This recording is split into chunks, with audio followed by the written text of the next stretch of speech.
Hello friends, मेरा नाम है सूरज और आप सभी का स्वागत है हमारे यूट्यूब चैनल पर। अगर आप चैनल पर नए हो तो चैनल को सब्सक्राइब कर लीजिए और घंटे का भी निशान दबा दीजिए और ऑल सेलेक्ट कर लीजिए ताकि आपको इसी प्रकार के मेरे नए वीडियोज आपको हमेशा सबसे पहले नोटिफिकेशन के रूप में मिलता है। तो चलिए आज का वीडियो शुरू करते हैं। तो जैसा कि हम सभी जानते हैं कि किसी भी क्षेत्र में कुछ बेहतर करने के लिए खुद पर एक विश्वास का होना बहुत ज़रूरी है। अगर हम अपने ऊपर विश्वास नहीं करेंगे तो हम उस काम को नहीं कर पाएंगे, क्योंकि विश्वास से रहित होकर के किसी भी काम में सफलता प्राप्त करना ये बहुत ही असंभव सी बात लगती है।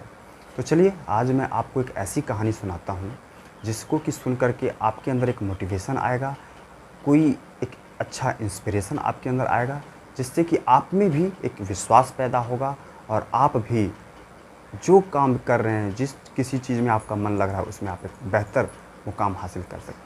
कहानी है एक ऐसे बच्चे की जो बहुत ही डल रहता है, बहुत ही नीरस रहता है। वो इतना ज़्यादा डल रहता है कि उसे कुछ भी चीज़ समझ में नहीं आती, बहुत वीक रहता है वो पढ़ने में, और उसकी पढ़ाई एक तरह से उसके लिए बोझ सी प्रतीत होती है कि मैं क्या कर रहा हूँ, मुझसे क्या मतलब मुझसे हो ही नहीं पा रहा है, मैं पढ़ ही नहीं पा रहा हूँ, मुझे कुछ समझ में ही नहीं आता है। मतलब ऐसी कंडीशन थी उसकी। और थोड़ा सा गंदा संदा भी रहता था, सूगला टाइप का था, नाक हमेशा बहती रहती थी।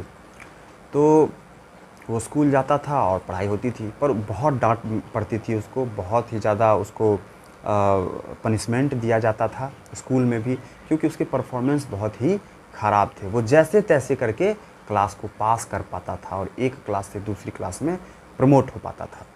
वो बच्चा स्कूल में 4-5 क्लास में होगा और उसकी जो परफॉर्मेंस थी इतनी ख़राब थी कि स्कूल वालों ने डिसाइड किया कि इस बच्चे को अपने स्कूल से निकाल देते हैं, कोई एक ऐसा स्कूल में इसको बोल देते हैं एडमिशन ले लेने कि वहाँ पर ये अच्छे से अपना जैसे तैसे छोटे स्कूल में पढ़ाई कर ले। तो एनुअल एग्ज़ाम हुआ, रिज़ल्ट उसके वैसे भी ख़राब होने थे क्योंकि सबको पता था कि ख़राब ही होना है। तो उसके जो रिपोर्ट कार्ड बने ना, तो उसमें बाकायदा लिख दिया गया प्रिंसिपल की तरफ से, स्कूल के जो क्लास टीचर थे और प्रिंसिपल की तरफ से उसमें बाकायदा लिख दिया गया कि आपका बच्चा बहुत ही वीक है, ये हमारे स्कूल में चलने लायक नहीं है, आप इसको यहाँ से निकाल करके किसी दूसरे छोटे स्कूल में नाम लिखवा दीजिए, वहाँ पे ये थोड़ी बहुत पढ़ाई कर लेगा। तो माँ ही जाती थी ज़्यादातर रिपोर्ट लेने के लिए, और माँ ही घर में फ्री रहती थी तो वही जाती थी। और सबसे बड़ी बात ये थी कि माँ भी बेपढ़ी लिखी थी, मतलब ज़्यादा पढ़ी लिखी नहीं थी। तो माँ गई और रिपोर्ट कार्ड जैसे ही हाथ में लिया तो देखा कि भाई क्या क्या मतलब लिखा हुआ है और कैसे कैसे इसके मार्क्स आए हैं। उसके चेहरे पे थोड़ी सी भी सिकन नहीं आई और वो अपने बच्चे को साथ लिया और उसके रिपोर्ट कार्ड को साथ लिया और घर चली आई। अगला दिन बच्चे ने जिद किया कि भाई अब स्कूल जाना है क्योंकि स्कूल का टाइम हो रहा है। तो माँ ने कहा कि नहीं नहीं, स्कूल नहीं जाना है, सो अभी तुम घर पे ही रहो, स्कूल नहीं जाना, क्योंकि स्कूल वालों ने निकाल दिया था भाई उसको। पर इसने अपने बच्चे को बताया नहीं था कि ऐसी ऐसी बात है, ऐसी ऐसी तुम्हारे रिपोर्ट कार्ड में बातें लिखी हुई है, अब तुम वो स्कूल नहीं जाओगे, अब तुम्हें किसी दूसरे स्कूल में एडमिशन करवाएंगे। ऐसा उसने कुछ भी नहीं कहा। जब 2-4 दिन बीत गए तो एक दिन उस बच्चे से रहा नहीं गया। उसने अपनी माँ से पूछा कि माँ तुम बताती क्यों नहीं हो, क्यों मैं स्कूल नहीं जाऊँ, मैं तो रोज़ सुबह तैयार होता था, मेरी बस आती थी, मैं स्कूल जाया करता था। तो माँ ने फिर भी बोला कि नहीं नहीं कोई नहीं, अभी घर पे ही रहो। फिर एक दिन उस बच्चे ने कहा कि माँ मेरे रिपोर्ट कार्ड में क्या लिखा था, मेरे मार्क्स अच्छे नहीं आए क्या माँ।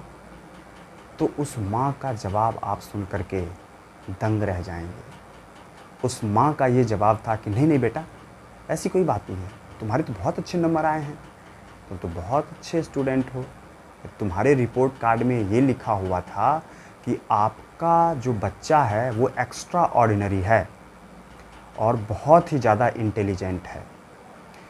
हम आपके बच्चे को स्कूल में नहीं पढ़ा पाएंगे क्योंकि यहाँ पे सब नॉर्मल बच्चे हैं, और आपका बच्चा सुपर इंटेलिजेंट है, तो आप इसको किसी बहुत बड़े स्कूल में नाम लिखवा दीजिए और इसको वहाँ पे पढ़ाइए। ये बात जब उस बच्चे के ब्रेन में गई, 4-5 में तो था ही, छोटा बच्चा था वो, तो उसके ब्रेन में ये बात घर कर गई और उसे अपनी माँ के बात पे पूरा यकीन हो गया कि नहीं, मेरी माँ बिल्कुल सही कह रही है। उस स्कूल में सारे ही नॉर्मल बच्चे हैं और मैं थोड़ा सा इंटेलिजेंट बच्चा हूँ, बहुत इंटेलिजेंट बच्चा हूँ मैं। मुझे कोई बड़ा स्कूल में अब नाम लिखवाएगी मेरी माँ और मैं वहाँ पे पढ़ाई करूँगा।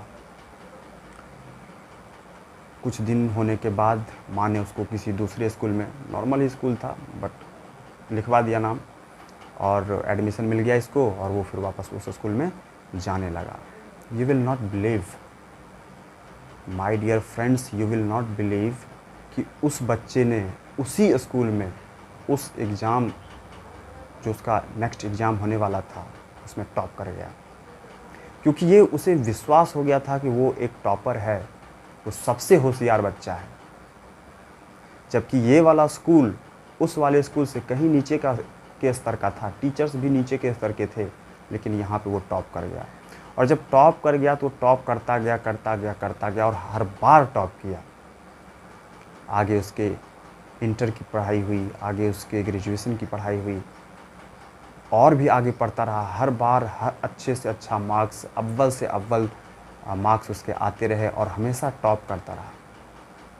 और लास्ट में बड़ी बड़ी डिग्रियां लेने के बाद, पीएचडी वगैरह करने के बाद वो एक साइंटिस्ट बना। फिर आप लोगों को पता है ही कि ज़्यादा पढ़ लेने के बाद जब लोग साइंटिस्ट वगैरह बन जाते हैं तो कई कंपनियां ऑफ़र करने लगती है कि आप हमारे यहाँ आ जाओ, आप हमारे यहाँ जाओ, हमारे यहाँ काम करो। तो वो आउट ऑफ कंट्री चला गया, यानी फ़ॉरेन चला गया और वहाँ पे किसी बड़ी कंपनी में जॉब करने लगा और वहाँ रिसर्च वगैरह करने लगा। उसके बाद उसकी माँ से बहुत पढ़ती थी, तो वो माँ से बहुत ही क्लोज था, तो माँ से अक्सर उसकी बातें होती रहती थी। तो पता चला कि भाई मेरी माँ गुजर गई, किसी ने फ़ोन किया कि भाई माँ गुजर गई है, आ जाओ घर पे। तो घर आया, बहुत दुख हुआ उसे। वो सारा जो रीति रिवाज होती है उसने सब कुछ किया। उसके बाद एक दिन ऐसे ही घर में अपनी पुरानी चीज़ों को टटोल रहा था, बचपन की यादों को टटोल रहा था। उसमें माँ के फ़ोटोज़ वगैरह भी थे, उसके कई सारे फ़ोटोज़ वगैरह भी वो देख रहा था, यादों में खोया हुआ था। तो खोजते खोजते ना उसके कुछ पुराने किताब वगैरह मिलने लग गए, जो बचपन की किताब थे, एक संदूक में पड़ी हुई थी सारी किताबें। उसी में कुछ रिपोर्ट कार्ड वगैरह भी थे। तो जब उसने उस रिपोर्ट कार्ड को निकाल करके देखा तो उसको देख करके वो दंग रह गया। उसके पैरों के नीचे से ज़मीन खिसक गई, बेवाक सा मुंह खुला का खुला रह गया। उस रिपोर्ट कार्ड को देखने के बाद उसमें लिखा हुआ था, ये वही रिपोर्ट कार्ड था जिसके बेसिस पे उसको उस स्कूल से निकाला गया था, लेकिन माँ ने झूठ बोल कर कि नहीं तुम अच्छे स्टूडेंट हो, तुम्हें अच्छे स्कूल में एडमिशन देने के लिए उस स्कूल वालों ने तुम्हें घर पे रहने को बोला और एडमिशन कराने को बोला। ये वही रिपोर्ट कार्ड था। तो उस रिपोर्ट कार्ड को जब वो पढ़ा तो बिल्कुल दंग रह गया, और उसमें ये लिखा हुआ था कि आपका बच्चा बहुत ही डल माइंड का है, इसको आप ज़्यादा पढ़ाइए लिखाइए नहीं, ज़्यादा इसको वो मत कीजिए, और ये बच्चा थोड़ा बहुत पढ़ाई कर ले तो ठीक है, और बहुत ही डल है, बहुत ही मेंटली रिटार्डेड है, मेंटली वीक है, इससे पढ़ाई लिखाई नहीं हो सकती। उसने अपनी माँ की तस्वीर की तरफ देखा और अपने रिपोर्ट कार्ड की तरफ देखा, फिर एक झलक अपनी माँ की तस्वीर की तरफ देखता, एक रिपोर्ट कार्ड की तरफ देखता, और उसके आँखों से लगातार आंसू के झड़ी निकल रहे थे। और वो ये सोच रहा था कि मेरी माँ ज़रूर बेपढ़ी लिखी थी, अनपढ़ थी, लेकिन उसने मुझे अपनी बुद्धि से लाइफ में इतना सक्सेसफुल बना दिया। बहुत रोया उसके बाद वो माँ को, वो जो भी उसकी बीती यादें थी उसको याद करता करता बहुत रोया। फिर उसको यही लग रहा था कि मुझे बनाने वाली मेरी माँ ही है सिर्फ। अगर वो ये ट्रिक न खेल गई होती उस टाइम में तो आज मैं इस मुकाम पे नहीं होता, फिर मैं वैसा ही होता जैसे आज नॉर्मल बच्चे हैं। तो दोस्तों, मैं इस कहानी से आपको क्या सिखाने की कोशिश कर रहा हूँ, ये झूठ ही सही, उसकी माँ ने उस बच्चे से झूठ ही कहा कि तुम बहुत ही इंटेलिजेंट बच्चे हो, पर उसने उस पर विश्वास कर लिया। झूठा विश्वास ही सही, झूठ बातों पर ही विश्वास सही, पर उसने उस पर विश्वास कर लिया। और विश्वास का नतीजा क्या हुआ? एक बहुत बड़ा साइंटिस्ट बना, बहुत सफलता पाई उसने अपने लाइफ में। और जब उसने देख लिया कि मुझे सफल करने के लिए मेरी माँ ने इतना ही त्याग की, इतना मुझे आगे बढ़ाया, इतना मुझे मोटिवेट किया, तो आगे और मन लगा के काम करने लगा और शोहरत, इज्जत सब कुछ उसको मिला लाइफ में। तो इस कहानी से हम ये सीख हमें मिलती है कि खुद पे विश्वास कीजिए। खुद पे विश्वास करने के बाद मेहनत कीजिए कि नहीं, मैं कर सकता हूँ। इस दुनिया में इतने सारे बच्चे हैं, पढ़ाई कर रहे हैं, सब मेहनत कर रहे हैं। कुछ का हो रहा है, कुछ का नहीं हो रहा। कुछ को सफलता मिल रही है, कुछ को नहीं मिल रही है। तो जिनको नहीं मिल रही है ना, उनको तो सोचना चाहिए कि मैं सच में एक्स्ट्रा ऑर्डिनरी हूँ, और दुगनी प्रयास से लगना चाहिए। सबसे बड़ी बात है कि अपने ऊपर विश्वास करके दुगनी मेहनत, तिगुनी मेहनत करनी चाहिए। तब तक मेहनत करनी चाहिए जब तक कि वो एक्स्ट्रा ऑर्डिनरी बन नहीं जाए। तो फ्रेंड्स, मैं आशा करता हूँ कि ये कहानी आप लोगों को बहुत अच्छी लगी।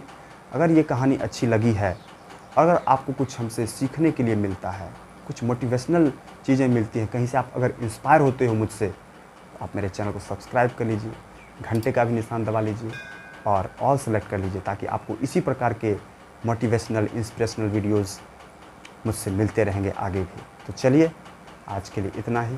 मिलते हैं अगले वीडियो में किसी अगले टॉपिक के साथ। तब तक के लिए थैंक यू वेरी मच।